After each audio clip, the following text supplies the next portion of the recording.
உதகை மற்றும் அதன் சுற்றுவட்டார பகுதி விளைநிலங்களை நாசம் செய்யும் ஆயிரக்கணக்கான எலிகளை நூதன முறையில் பிடித்திடும் பணியில் எலி மணி என்பவர் ஈடுபட்டுள்ளார்.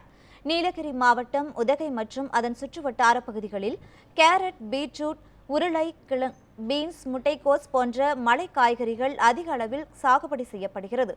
அவ்வாறு பயிரிடப்படும் மலை காய்கறிகளை எலிகள் அதிக அளவில் நாசம் செய்து வருவதால் விவசாயிகளுக்கு பெரிய அளவில் நஷ்டம் ஏற்பட்டு வருகிறது. இதனை கட்டுப்படுத்தும் வகையில் உதகை மஞ்சனக்கொரை பகுதியைச் சேர்ந்த மணி என்பவர் எலி பிடிக்கும் தொழிலில் ஈடுபட்டு வருகிறார்.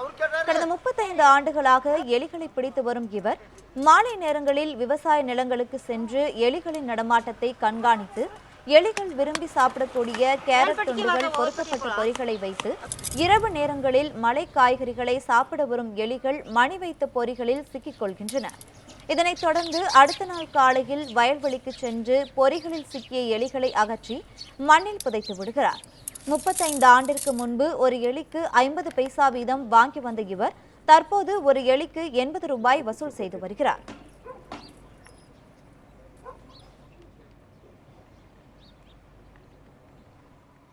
எலி பிடிக்கிற வேலை 30 ரூபா செய்கிறேங்க. எலிக்குன்னா அப்போ 50 பைசா, 1 ரூபா, 1.5 ரூபான்னு கூட்டினாங்க. இப்போ எலிகளாம் கொஞ்சம் அங்கங்கே ஜாஸ்தி இருக்கிறனால இப்போ எலிக்கு 50 ரூபான்ட்டு இப்போ எல்லா விவசாயிகளும் ஃபோன் பண்ணி வேலை குறை வச்சுருவாங்க. நான் போய் ஒரு காடை க்ளீன் பண்ணேன். அவங்களும் எனக்கு கொடுக்க வேண்டி போனால் கரெக்டாக கொடுப்பாங்க. எனக்கு இல்லைன்றதுனாலுக்கு அவங்களுக்கு அவங்க 100 ரூபா இன்னும் கேட்டு வாங்கிக்கலாம். அவங்க ஃபோன் வருவாங்க, நான் தகுந்த போய் அவங்களுக்கு இது பண்ணுவேன்.